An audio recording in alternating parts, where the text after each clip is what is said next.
Muy buenas a todos. Pensaba que no estaba grabando. Y bienvenidos a Relojes Electrónicos. Mm, Cajas de metal y jaulas de Faraday. Cajas de metal en los relojes y jaulas de Faraday. Seguramente muchos de vosotros habréis oído, escuchado muchísimas veces porque es algo que constantemente o, bueno, de cierto tiempo en cierto tiempo pues vuelve a salir a colación y algunos lo mencionan, que los G-SOC tienen una protección interna de, de, de anillo de metal que hace de jaula de Faraday y protege al módulo de interferencias magnéticas y de descargas eléctricas. Pequeñas, ¿vale? Y no es una jaula como tal, porque en realidad tiene aberturas y demás, pero bueno, funciona en cierto modo como jaula de Faraday. Pero eso lo habréis oído sobre todo de G-SOC, porque ya os digo que se suele mencionar mucho, sobre todo en los G-SOC de resina, no tanto en los de metal. Y es curioso que se mencionen los de resina porque precisamente los de resina eran los que más tenían debilidad con eso, con esos problemas de interferencias. Y os voy a contar la historia porque puede que muchos no la sepáis y si no la sabéis os va a sorprender porque lo de vender que los G-SOC de resina tienen protecciones internas que funcionan como una jaula de Faraday es real, pero no totalmente cierto, porque eso es más común de lo que pensamos. Y en los 70 y en los 60, cuando empezaron a aparecer los primeros relojes electrónicos, tanto analógicos como digitales, los técnicos o los desarrolladores, los ingenieros, empezaron a darse cuenta que los aparatos de aquella época, que no estaban muy protegidos frente a interferencias, o sea, generaban bastantes eh, interferencias alrededor. ¿eh? Pues, bueno, de hecho, los aparatos actuales, ya desde hace muchos años, tienen que pasar una serie de controles y de especificaciones para ser para protegerlos, ¿no? Y proteger a las interferencias parasitarias. Pero protegerse de interferencias parasitarias y además proteger, o sea, no generar. Pero en aquellos años, pues esto no estaba tan desarrollado. De hecho, no se podía tampoco porque la circuitería era mucho más sensible. Y la circuitería de un reloj pequeño, pues era todavía más sensible a esas cosas. Así que lo que hicieron fue incorporar a todos los relojes, cuando digo a todos, quiero que os quedéis con esta idea, a todos, ¿eh? Una especie de jaula de Faraday que funcionaba. Y os voy a contar la historia completa, os voy a describir la historia completa sobre la jaula de Faraday en los relojes digitales y en los relojes electrónicos en general, porque no tiene nada que ver, o sea, tiene poco que ver con G-SOC. De hecho, Casio, cuando empezó con sus primeros relojes de resina, internamente tenían un refuerzo de metal, que era para hacer la caja más robusta, pero también para proteger la circuitería interna, porque si no, les afectaban las interferencias, les afectaban los aparatos electrónicos que había a su alrededor. Entonces tenían que proteger el módulo con esa especie de jaula de Faraday, que no es una jaula en sí, porque ya os digo que no sería, pero bueno, cumple en, en reducidos términos esa función. Pero para el reloj, para lo que es un reloj, servía y lo protegía. Y casi los protegía así. Y por eso los primeros relojes de resina tenían esa pieza interna de metal, ¿vale? Pero no quiero empezar contándoos, perdón, ni describiéndoos esta historia que es muy interesante de las jaulas de Faraday en los relojes electrónicos, sino otra cosa que me ha llamado mucho la atención y que yo me he preguntado muchas veces. Seguramente vosotros, como yo, habréis visto sobre todo si guardáis en ciertas zonas, digamos, con ambientes un poco insalubres, zonas húmedas, trasteros con poca ventilación, pues instrumentos de electrónica o ropa de nylon, ropa técnica de esta, hecha de fibras plásticas o sintéticas, y os encontraréis con una especie de bichitos pequeñitos que se mueven por la pantalla, incluso por la pantalla de vuestro smartphone. Puede ser que os los hayáis encontrado dentro de la pantalla del smartphone, blancos, que se mueven muy rápido y que son casi microscópicos, y que hay algunas personas que se preguntan qué son. Pues esos bichitos son ácaros, ácaros que se alimentan. Bueno, os lo voy a contar ahora todo ello, pero es que esos bichitos también suelen aparecer en los relojes, sobre todo cuando usamos un reloj, lo llenamos de sudor, aunque sea imperceptible, o sea, aunque no lo veamos sucio a simple vista, pero vamos, lo usamos durante un tiempo, unos días, unas semanas, lo dejamos en un cajón, en un rincón o en un sitio, ya os digo, con no muy buenas, o aunque sea seco, pero que no sean unas condiciones muy higiénicas, o no lo hayamos lavado, y cuando lo cogemos lo encontramos que la correa sí tiene correa de resina, que las asas, la parte interior de las asas, incluso por la pantalla, debajo del bisel si es un G-Shock y por el bisel si es de goma si es un G-Shock, pues con esos bichitos desagradables. Y también ocurren fundas, que son también elementos que suelen estar realizados con tejidos sintéticos, y todos esos bichitos pues son eso, ácaros. Y esto es así porque esos materiales, los plásticos y los tejidos sintéticos, cargan estática, o sea, cargan electricidad estática, y con ello atrapan polvo y humedad del ambiente, y encima, a nivel microscópico, son porosos. Nosotros lo vemos muy lisos, pero son porosos, son súper porosos. El resultado es que se convierten en un microhábitat lleno de comida para esos ácaros. Es un paraíso para ellos, es un buffet libre. Sin embargo, cuando tenéis un reloj de metal de cualquier metal, zámac, acero, bronce, lo que sea, y de titanio y con armis, os habréis dado cuenta que esos bichitos no aparecen, o aparecen muy poco. ¿Por qué? Porque la superficie del metal es una superficie dura, lisa y fría. Es una superficie inhóspita, está fría al tacto. Además, el metal no retiene polvo, o sea, no es de carga estática, no cargan estática, ¿vale? Ni humedad. O sea, cuando digo que no cargan estática, quiero decir que no atrapan por sí, otra cosa son los iones y demás, pero que no atrapa por sí partículas en estática. Y ni retiene humedad, lo mismo que el plástico. Y no acumula esa electricidad estática de la misma manera que el plástico. Sí que pasa electricidad y sí que son conductores de electricidad, pero para esos bichitos y para ese tipo de fauna, ese tipo de electricidad no les agrada mucho del metal. Así que para los ácaros es como un desierto sin recursos, y ahí vais a encontrar muy pocos de ellos, a no ser que esté lleno de suciedad y de polvo, que lo hayamos metido por barro y por esas cosas, y entonces eso ya es diferente. Por eso casi nunca vais a ver esos ácaros pululando en una cafetera de acero inoxidable o en una llave inglesa. ¿Os habéis encontrado alguna vez eso? Pues no. Pero sí os los habréis encontrado en un teclado de plástico o en una tela de nylon. Ahora, ojo, el metal, bueno, a excepción de... Bueno, no, porque tampoco... iba a decir cobre y bronce, pero eso es a nivel microscópico, bacteriano y de hongos.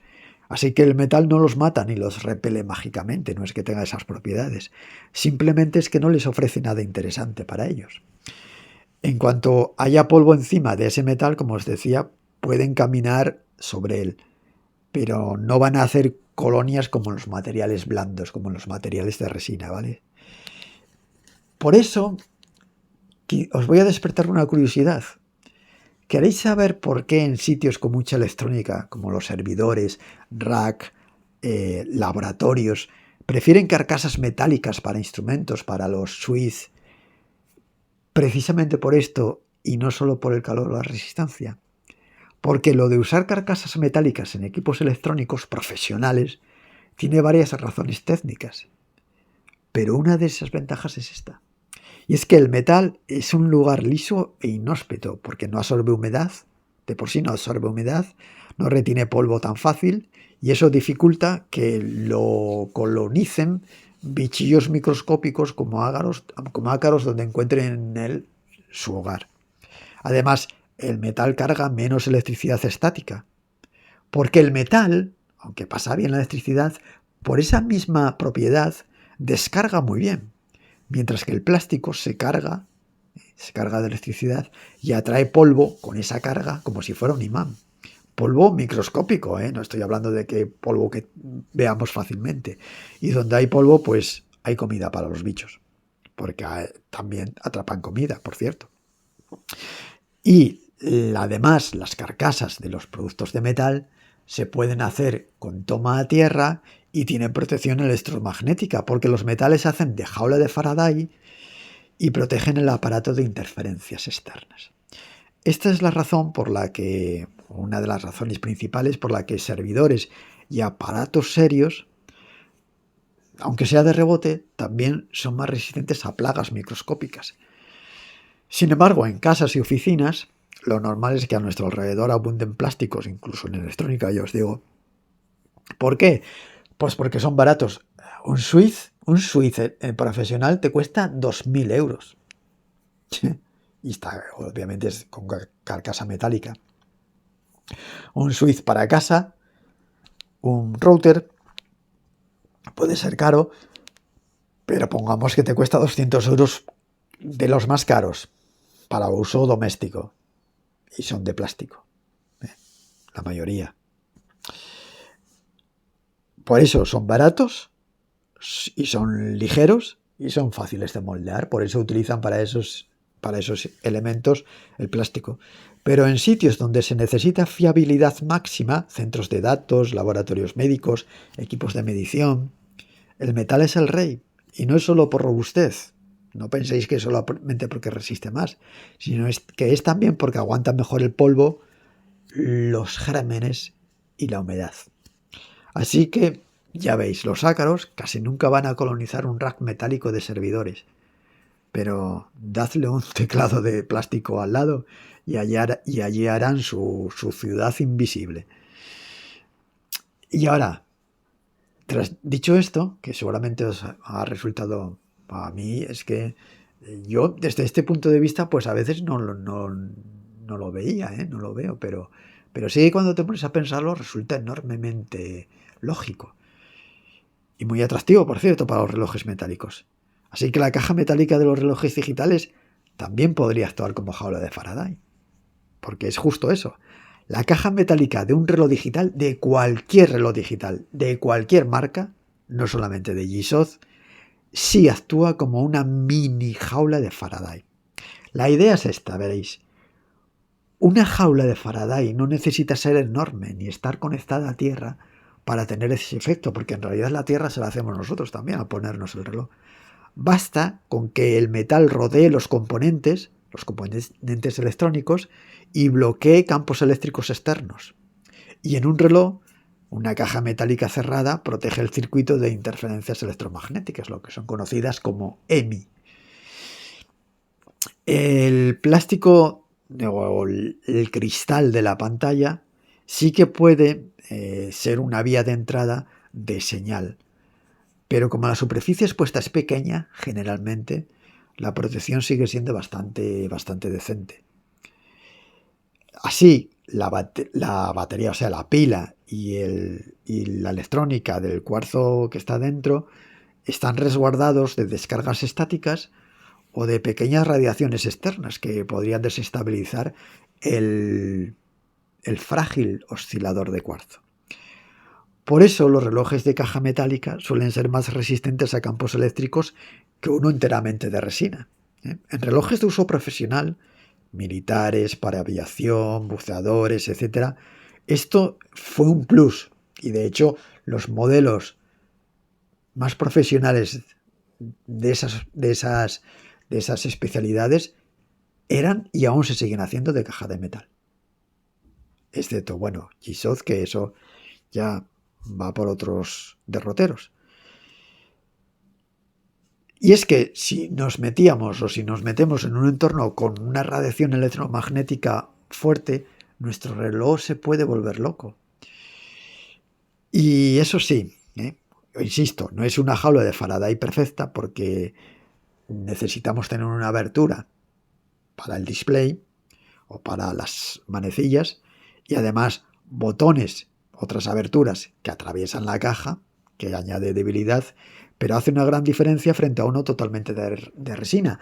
Y por eso los pulsadores en una caja de metal, elegidlos si queréis mejorar esta función, que sean de metal también y no que sean de plástico, que hay algunos modelos con caja de metal pero con pulsadores de resina.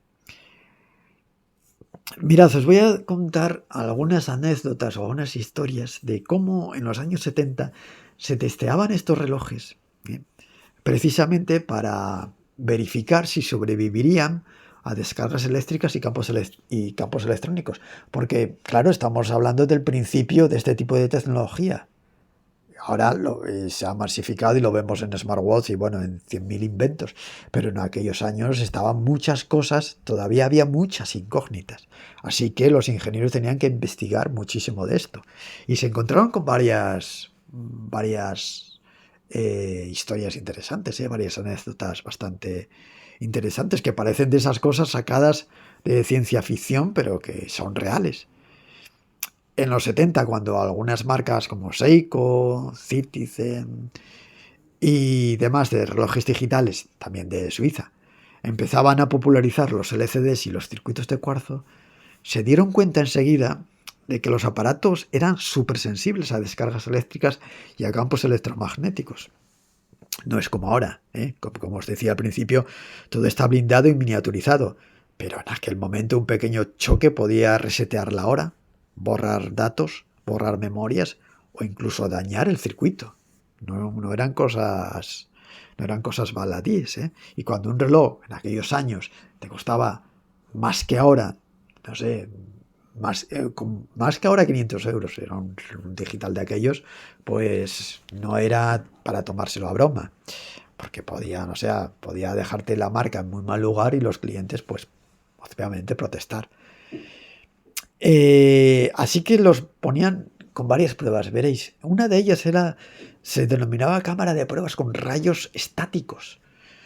Metían el reloj en una caja metálica y luego generaban descargas estáticas con un tubo Van de Graaff, una especie de pistola de electricidad estática casera, ¿sabéis? Y observaban si el reloj seguía funcionando con ello.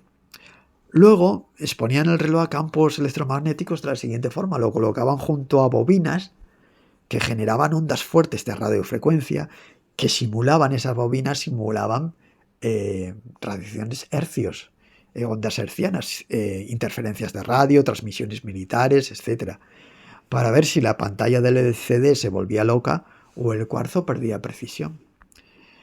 Y también se le sometía a pruebas de temperatura y humedad que combinaban calor, humedad y estática para simular ambientes en condiciones extremas, donde la estática cambia mucho, depende del ambiente. En zonas más secas o más húmedas la estática cambia también, Y la caja metálica protegía el circuito en la mayoría de los casos, demostrando que la carcasa, o sea que la caja, no era solo estética o resistente a golpes, por ser de metal, sino que además se dieron cuenta que actuaba en relojes electrónicos como una mini jaula de Faraday muy práctica. Así que empezaron a utilizar, obviamente, para relojes electrónicos cajas de acero. Luego llegó Casio y puso resina, pero dentro puso acero también. Muchos de esos relojes pasaban estas pruebas de tortura y salían con una fama casi de relojes indestructibles, lo que contribuyó a la leyenda de los relojes digitales de algunas marcas como Seiko de la época.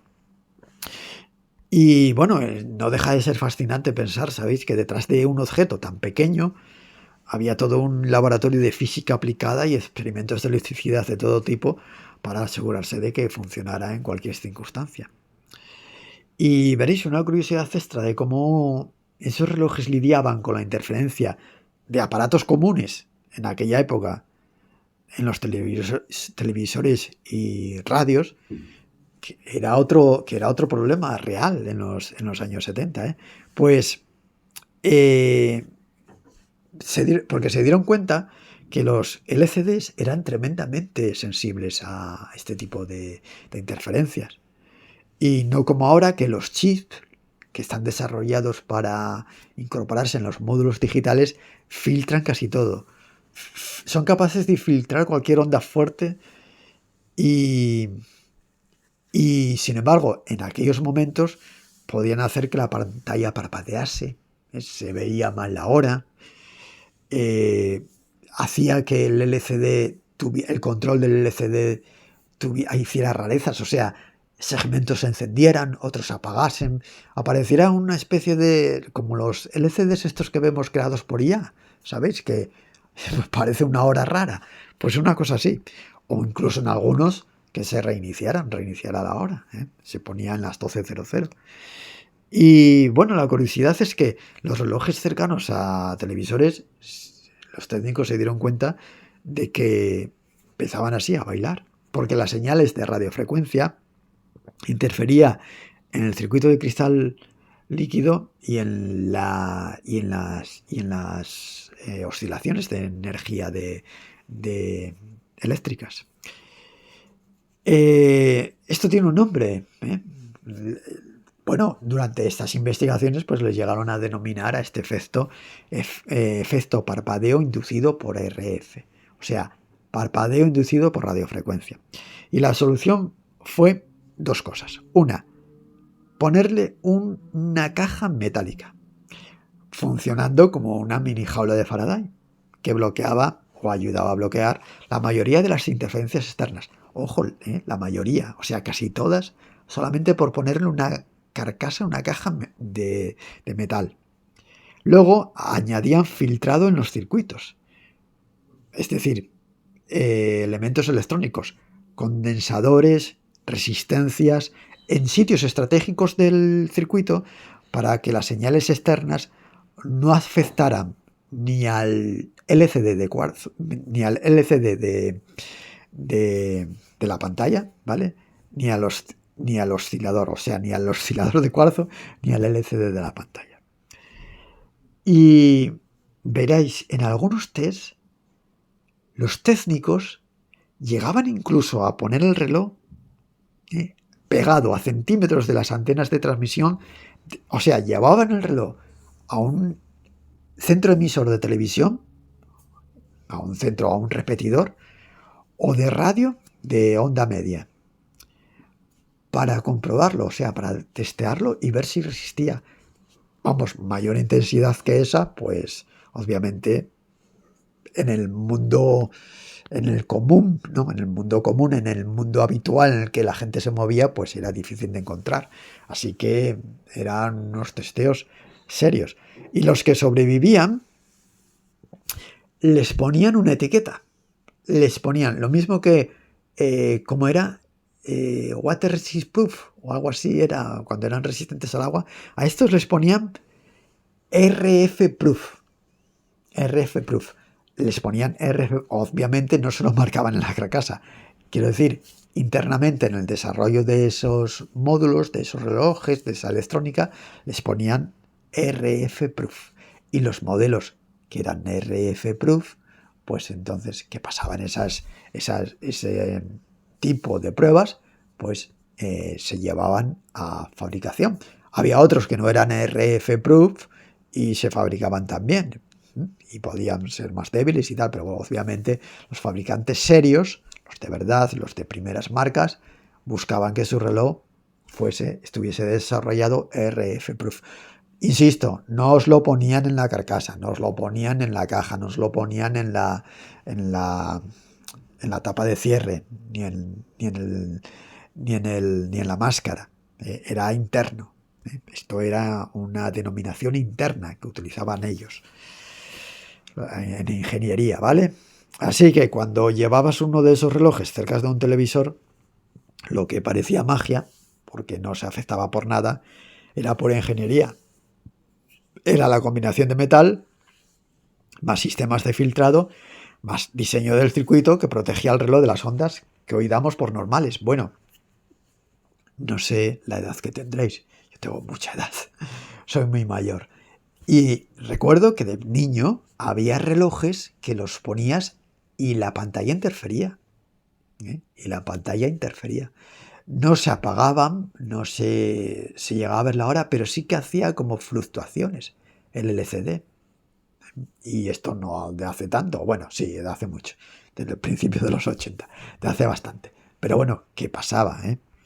En relojes no de marcas de renombre, por ejemplo, yo tuve Citizen digitales de aquella época y demás, y esto no les ocurría, pero ya sabéis que en aquellos años 80, pues había, principios de los 80, había cientos de miles de marcas de relojes digitales, era una auténtica explosión. Y algunos pues se vendían baratos, lo más baratos que podían, y claro, una tecnología que era relativamente reciente y costosa, si era barata, pues tenía este tipo de debilidades. Y ocurría, ¿eh? Eh, y claro, en aquellos relojes, si eran baratos, solían ser de plástico. Y por eso los relojes de plástico eran mucho más sensibles a estas interferencias, aunque la electrónica fuese medianamente decente. Y eso explica también la evolución hacia el metal en los modelos clásicos y legendarios y elitistas de los relojes digitales. Esto nos va a hacer ver a los relojes digitales de plástico como unos relojes tiernos que ahora tienen un aspecto vintage, pero vulnerables. Vulnerables porque esa es la realidad. Porque los relojes de resina de los años 70, que se empezaban a testear, no es que Casio inventase de la noche a la mañana el reloj de resina, había muchas marcas detrás. Tenían varios problemas frente a interferencias electromagnéticas. Casio lo solucionó con un filtrado, pero también, ya os lo comenté, con el anillo, ¿vale? Metálico. El plástico no tiene nada que ver con una jaula de Faraday porque no cumple esa función. Las carcasas de resina o de plástico no bloquean campos eléctricos ni ondas de radio. Sí que son aislantes, aíslan de electricidad, pero las señales no las bloquean, las dejan pasar como si fuera lo que sea, como si no les importase. Por eso, cualquier señal medianamente fuerte podía entrar en el reloj y afectar al circuito interno. Un televisor, una radio, incluso una lámpara, un fluorescente cercano, porque también emite mucha interferencia, podían provocar parpadeos en la pantalla y llegar incluso a resetear el reloj. Además, tenían tendencia y tienen tendencia a acumular la electricidad estática. Esto ya os lo expliqué antes. Pero es que el plástico se carga fácilmente con electricidad, especialmente cuando lo llevamos en contacto con fibras sintéticas, que hoy en día en el mundo deportivo es lo más normal, las fibras denominadas técnicas, y encima los relojes deportivos suelen ser de resina, pues no hay nada más que ver la marca G-Squad de G-Shock, todos son de resina. Pues esa electricidad estática que va recogiendo podía inducir corrientes en el circuito y hacer que el LCD mostrara, pues eso, números raros o incluso se congelara temporalmente. Puede que no afectaba la precisión porque volvía otra vez a la precisión normal, pero sí a la visualización. Y además, estos relojes de resina tienen mayor sensibilidad a la humedad y al polvo, porque al no ser metálico, el plástico, o sea, las resinas, no conduce bien la electricidad estática y por lo tanto también no disipa el calor. Además, el polvo y la humedad se acumulan en las microscópicas fisuras que no solamente es que sea poroso, sino que con el uso, lo mismo que se crean microfisuras en el cristal de resina, que las vemos a simple vista, en la caja también. Y como son negras, a veces no las apreciamos. O sea, son de color negro las cajas, a veces no las apreciamos. Pero por ahí entran este tipo de elementos y además acumula este tipo de suciedad. Con la experiencia de todos estos fallos, los fabricantes comenzaron a usar cajas metálicas para modelos que querían que superasen estas pruebas y que fuesen un poco resistentes. No solamente soportaban golpes, sino que actuaban como escudo contra interferencias externas, reduciendo estos problemas de electricidad estática y ayudando a disipar el calor y aumentando con ello la vida útil del circuito y del display, que el display es uno de los componentes más sensibles. Así que el plástico, como veis, era barato y ligero, pero el metal hizo que los relojes digitales fueran fiables, prácticos y precisos y utilizables y duraderos. Y eso hizo que de verdad fueran confiables y la gente empezara a usarlos. Si hubieran empezado como relojes de plástico, hubiera sido mucho peor y no hubieran tenido tanto éxito como tuvieron. Y de paso, claro, menos colonizados por fauna microscópica. Y este anillo que llevaban los relojes de resina de los años 70 interno no estaba ahí por decoración ni por nada estético, sino que tenía un propósito muy concreto y sofisticado para la época.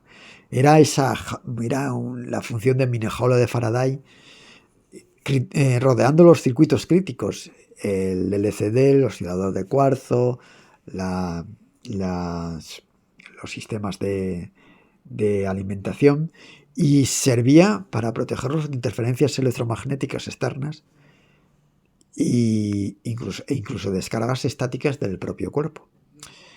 Además, ayudaba a que la electricidad estática acumulada en la carcasa plástica se disipara de manera uniforme, evitando picos de subidas de electricidad que pudieran confundir el circuito. De hecho, casi todavía lo sigo utilizando en los relojes que tienen partes de metal en la parte mezclado con la caja de resina, en la parte externa. Y obviamente también daba rigidez al conjunto interno, ayudando a mantener la pantalla y el módulo y los contactos y los pulsadores en su lugar sin deformarse. Por eso, aunque en aquella época los relojes tuvieran una caja de resina, tenían dentro ese anillo de plástico que le daba esta protección parcial frente a los problemas que acabo de mencionaros. En modelos más avanzados, el anillo incluso estaba conectado a tierra a través del contacto de la parte metálica, de la parte trasera, creando un efecto aún más cercano al de una jaula de Faraday completa. ¿Por qué esa combinación de anillo más pantalla LCD hizo que los relojes digitales, los baratos, funcionasen tan bien en los 70, a finales de los 70, cuando empezaron a aparecer? Pues es bastante ingenioso, es ingeniería barata, pero brillante. Los fabricantes se dieron cuenta que los relojes electrónicos de acero, de metal, eran caros de fabricar y que la resina estaba empezando a inundar el mercado. Tenían que encontrar la forma de que un módulo LCD fuera resistente a las interferencias, pero además fuera barato de fabricar, y el módulo cada vez eran más baratos, pero las cajas no. Así que la mezcla ideal sería módulo cada vez más barato, como os estoy diciendo, y caja de resina, muy barata también.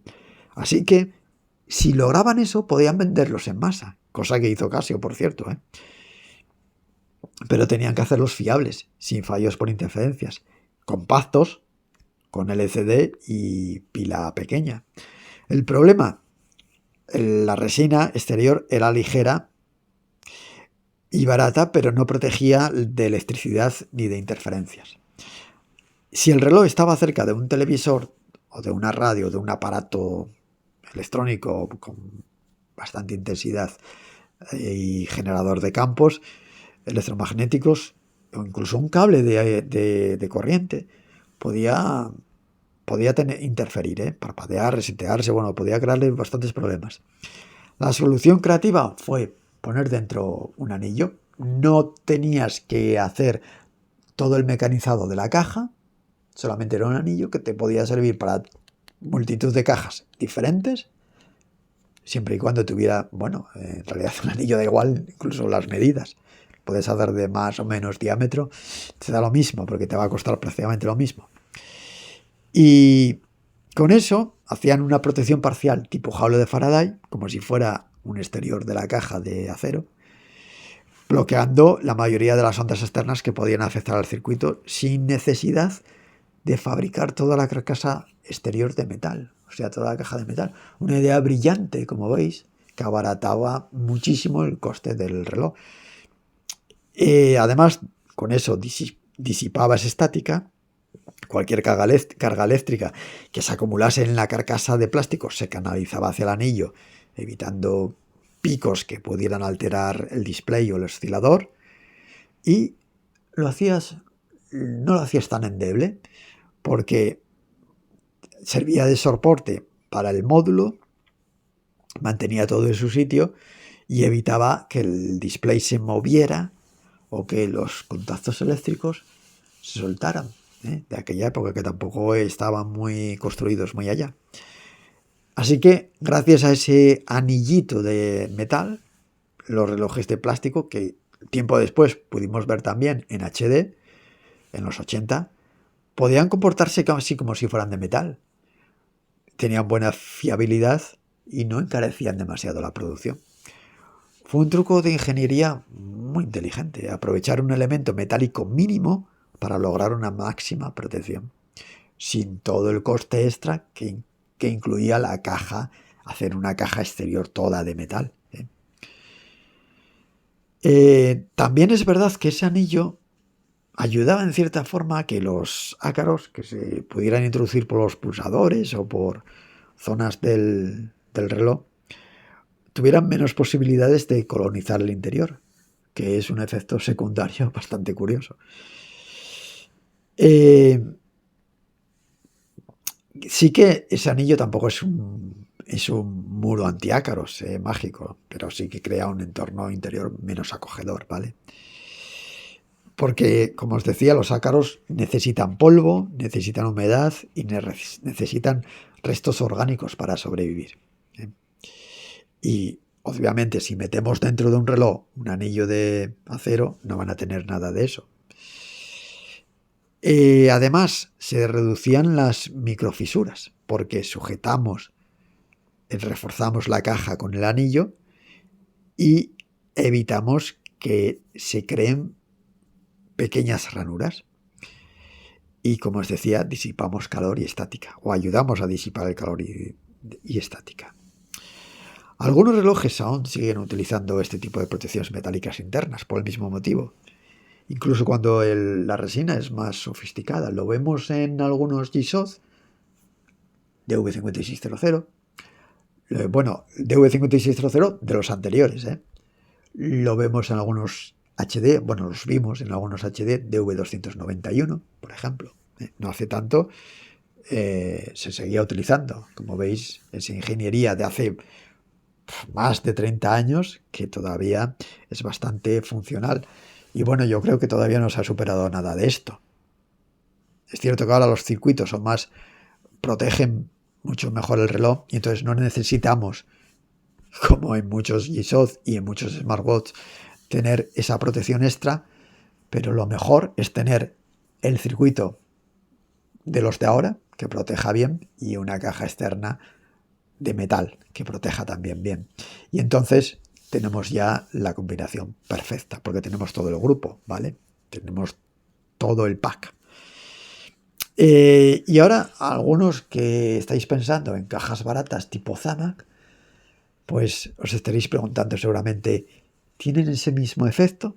Pues sí, porque al fin y al cabo las cajas de Zamac cumplen el ser una jaula de Faraday, aunque con matices.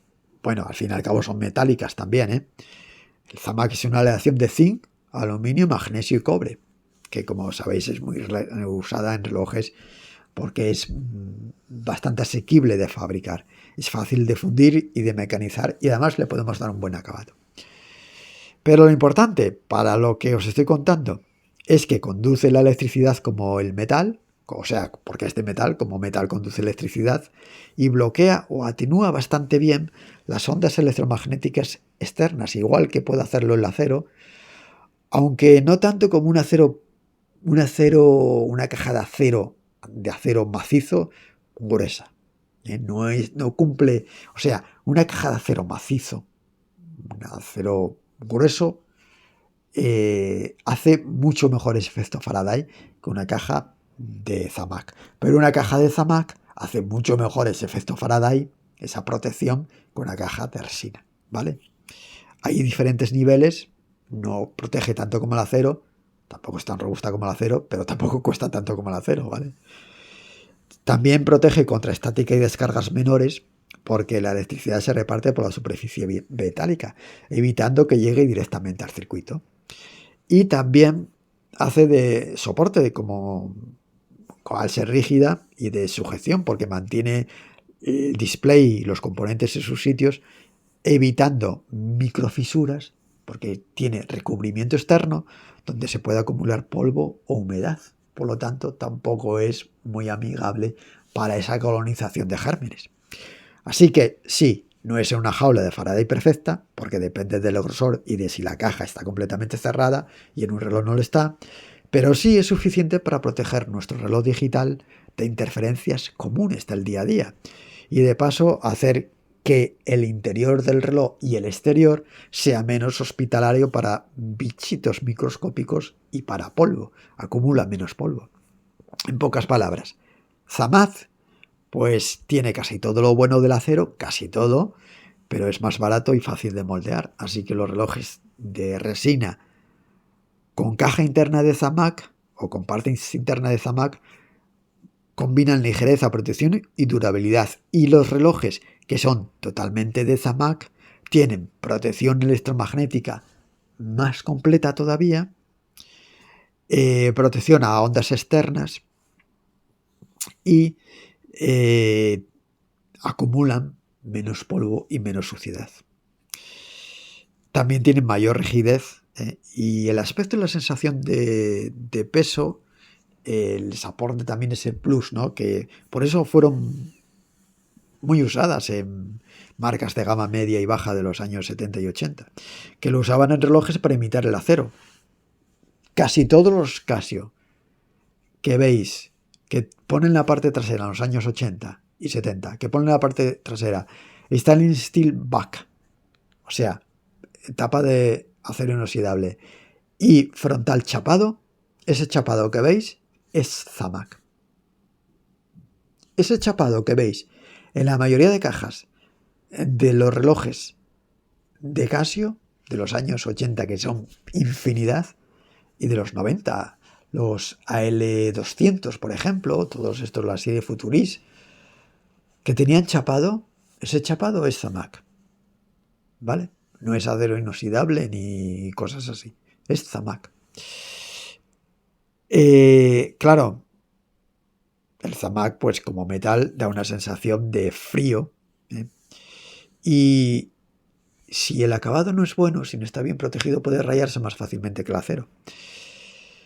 Pero un reloj completamente de Zamac, una caja de Zamac maciza, es lo más parecido a un mini búnker para el circuito digital. Y de paso, además, es mucho menos atractivo para los ácaros y el polvo que un reloj de plástico o de resina o de cosas así. Veréis, hay una anécdota concreta de laboratorio que se probó con relojes enteros con cajas de Zamac frente a televisores y radios, que es bastante, no sé si llamarla divertida, pero bueno, vosotros, yo os dejo a vuestro juicio que la califiquéis. En los años 70 los técnicos ponían un reloj totalmente de caja de Zamac al lado de un televisor encendido y uno a su lado de resina. Y pasaba algo curioso.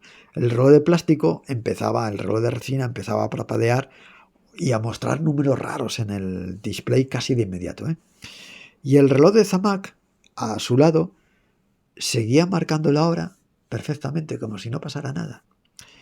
Era tan evidente la diferencia que los ingenieros bromeaban diciendo que el reloj de Zamak tenía superpoderes contra la televisión, mientras que el de plástico parecía como hipnotizado por los... y era todo por los, obviamente, por los campos electromagnéticos.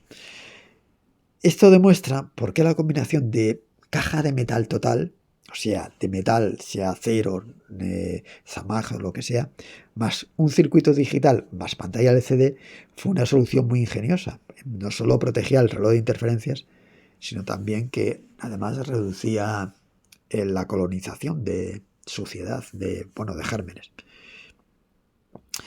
Incluso testeaban estos relojes con descargas humanas de estáticas, o sea, probando el reloj en una persona, con estática. Y os voy a contar cómo lo hacían. Antes de que hubiera normas estrictas sobre la electricidad estática, la compatibilidad electromagnética, que eso empezó a surgir en la relojería tiempo después, bueno, y en los aparatos electromagnéticos, y en los aparatos electrónicos, los técnicos no tenían más remedio que hacer sus propias pruebas de laboratorio, cada marca, y simular situaciones cotidianas ellos mismos, porque no tenían un test o algo estructurado a lo que seguir, ¿no? Y ellos trataban de averiguar lo que pasaba si un usuario cargado de estática tocaba el reloj. Pues el experimento, un técnico se frotaba la ropa en las mangas de lana hecha de lana o de fibras sintéticas, ya sabéis que la lana atrapa bastante electricidad estática, y así acumulaba esta electricidad en su cuerpo y luego tocaba el reloj, la pantalla, el display o la caja, mirando qué pasaba, qué ocurría, ¿no? En relojes de resina, la descarga podía llegar a hacer parpadear la pantalla. Y bueno, llegaba a hacer ese tipo de congelamiento de los números temporalmente. Dañaba sobre todo, o afectaba, mejor que decir, ¿eh? No dañaba, no sería la palabra. Afectaba al display. Ya os digo que el reloj no resultaba dañado. Bueno, si era una interferencia fuerte podía ser, pero era solamente a nivel visual, pero obviamente era algo incómodo. Y también los fabricantes trataban de evitar eso. Y en relojes con cajas metálicas, anillos de acero o cajas de Zamak incluidas, pues prácticamente eran inmunes a este tipo de pruebas. La electricidad estática se dispersaba por el metal y no llegaba a afectar al circuito. Algunos laboratorios llegaron incluso a registrar estos tipos de pruebas con osciloscopios para medir los picos de voltaje inducidos y asegurarse así de que el reloj sobreviviera a descargas de varios cientos e incluso miles de voltios y descargas muy altas en electricidad, en estática humana, que son pequeñas comparadas con rayos y tormentas eléctricas, pero suficientes para un LCD sensible, ¿vale? Los técnicos llegaban a decir que algunos relojes de plástico, tenían miedo a la lana, mientras que los de metal le decían no le temen a nada. El Zamak se empezó a usar en relojes a finales de los 60, en cajas baratas, y sobre todo luego en los 70, porque se buscaba, pues eso, no llegar a ser resina, pero no llegar a tener el coste del acero. Cuando la relojería empezaba a necesitar abaratar costes para poder competir con otros en plena crisis del cuarzo, crisis en donde, los relojes de cuarzo empezaban a tener, de hecho llegaron a tener bastante hegemonía y había muchas marcas compitiendo en ese mundo, en esa industria, os lo comenté antes. Porque antes la mayoría de relojes mecánicos me refiero, llevaban cajas de acero inoxidable, de latón, cromado, e incluso metales nobles, ¿eh? El problema, con metales nobles como oro, por ejemplo, el problema es que eso encarecía mucho la producción. Claro, en un reloj de mecánico de una marca de renombre, pues eso era asumible en cierta manera. Pero en un digital que empezaban a costar céntimos el módulo no tenía mucha razón, ¿no? No parecía, porque claro, el fabricante decía, o la marca decía, podemos fabricar este reloj muy barato, pero es que la caja nos cuesta mucho. Si logramos abaratar la caja, el reloj va a ser muy competitivo. Era algo lógico. Así que el Zamac, aleación de zinc, como os decía, con aluminio, magnesio y cobre, llegó para solucionarlo. Era metal, pero era barato, era fácil de moldear y además podía moldearse en formas enrevesadas, complicadas, y permitía además dar acabados cromados o pintados que simulaban ser acero, oro o, bueno, como ahora muchos en Navifor, sobre todo cobrizos, unos cobrizos espectaculares. Marcas de todo tipo, japonesas también, sobre todo japonesas, lo empezaron a adoptar en sus relojes digitales de los 70, casi, ya os digo, fue de los primeros. Antes incluso que los relojes de resina, empezó a meter Zamac en sus cajas, porque podían fabricar millones de unidades con un coste muy bajo. Entonces, casi, ¿qué hacía? Ya, Seiko saca cajas de acero. Nosotros sacamos cajas con aspecto de acero, pero más baratas. Entonces, claro, la gente veía el reloj, veía la misma estética, el mismo brillo, y se compraba el reloj de Casio.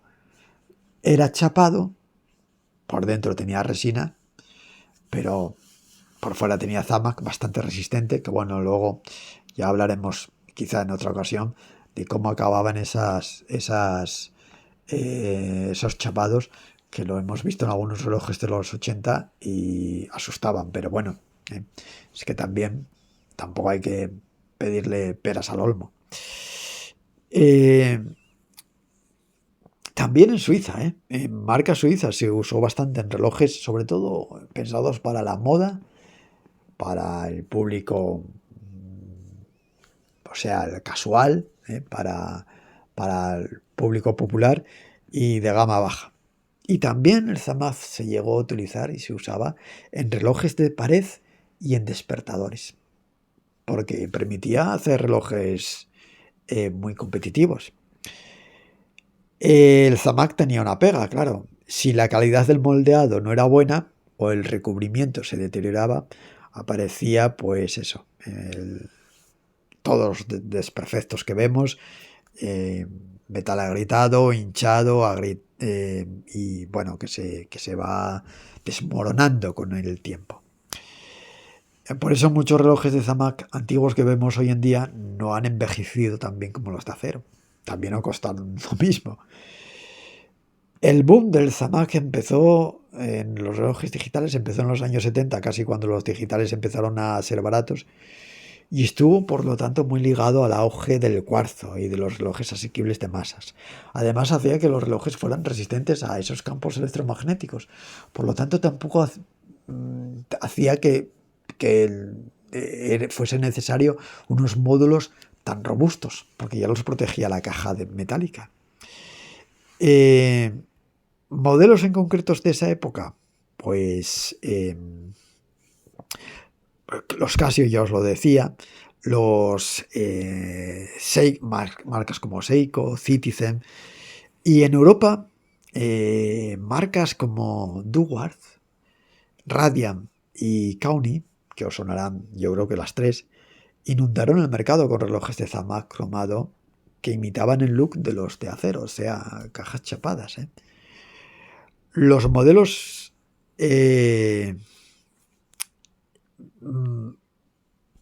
tipo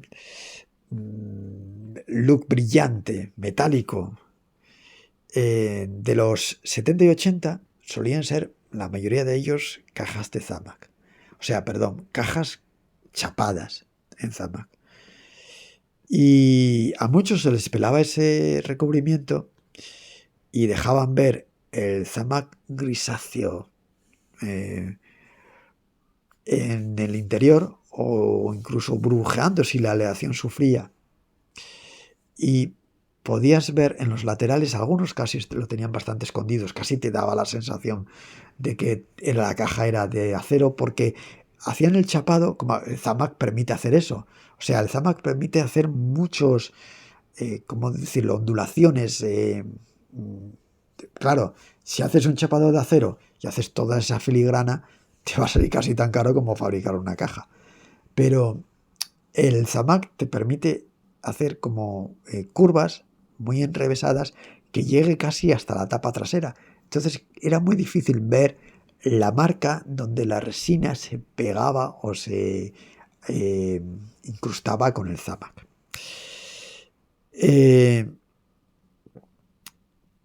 Muchas versiones también de Casio A159 y demás tenían la caja cromada, ¿vale? No chapada. Cromada que entonces cuando el cromado se levantaba, pues aparecía dentro no el Zamac, sino la resina ya directamente. Mientras tanto, los modelos de acero de verdad, como los Marlin, ¿eh? Lo decían claramente en la trasera. Stainless Steel Case. Y esos eran acero macizo. En pocas palabras, si vemos un Casio Vintage de aquella época con caja metálica chapada, probablemente sea Zamac. Vemos caja metálica sin chapar, probablemente sea cromado. Si es más actual, probablemente sea pintado. Y si es Stainless Steel Case o Stainless Steel sin case, pues era de acero. Y si es otra marca y lo vemos dorado, si es SKMei, probablemente SKMei, Sanda, Naviforce, probablemente sea ABS. Bueno, Naviforce no suele utilizar ABS. Sea ABS. ABS porque permite tintado metalizado, mucho mejor que pintado, en la propia resina. Y si es transparente, probablemente sea policarbonato. Bueno, yo creo que os he dado ya una extensa referencia sobre las cajas de acero y las cajas metálicas en general, y como a muchos os interesa las cajas de Zamac, pues me he centrado también una parte en el Zamac para también haceros ver los pros y los contras referente a eso, a la protección electromagnética de interferencias electromagnéticas y también a la protección frente a la suciedad. Lo mejor para todo, como os lo contaba en un podcast anterior, es mantener el reloj limpio. Si no se puede, pues, o si no se puede, por lo que sea, pues tratar de elegir cajas de acero. Si no se puede, pues por lo menos cajas con cristal mineral. Yo, veréis, me gustan mucho los relojes ligeros. Uno de mis favoritos es el ligero. Llevo al trabajo un reloj ligero, todo de resina. De hecho, el SKMei, ese que conocéis, de 2 pulsadores. Y no me molesta. ¿Vale? Pero si tuviera que elegir un reloj para mí, para el día a día, y llevarlo totalmente, trataría de que fuera cristal mineral y caja metálica. Como me gustan los relojes populares y baratos, igual no me daré lo mismo si fuera caja de Zamac. De hecho, uno de mis favoritos es el Naviforce de Zamac, ya lo sabéis. Pero vamos, caja metálica, sí, hombre, ya por soñar caja de acero, perdón, caja de titanio, pero caja metálica porque tiene muchas más ventajas. Y esto de los gérmenes ya lo hemos visto con la pandemia, ¿recordáis? Que ya también os lo comenté en varias ocasiones. Bueno, espero que os haya gustado este podcast, ¿vale? Yo creo que ha sido un tema que se habla poco, casi siempre se refiere a las cajas de Faraday, a los G-Shock, como si los G-Shock fueran los únicos que tienen protección, este tipo de protección frente a interferencias electromagnéticas, y como veis ya desde los 70 empezaron a darse cuenta cuando los circuitos electrónicos eran mucho más endebles, empezaron a darse cuenta que las cajas metálicas protegían mucho mejor precisamente por ese efecto, ¿no? Por efecto de una especie de jaula de Faraday o mini jaula de Faraday a los relojes de cuarzo, o los relojes electrónicos en general, sean analógicos o sean digitales. Cuando os digan que los G-Shock tienen jaula de Faraday y protegen frente a interferencias, pues podéis decir y argumentar que también los relojes electrónicos de cualquier marca, si son de caja de metal, tienen esas mismas propiedades.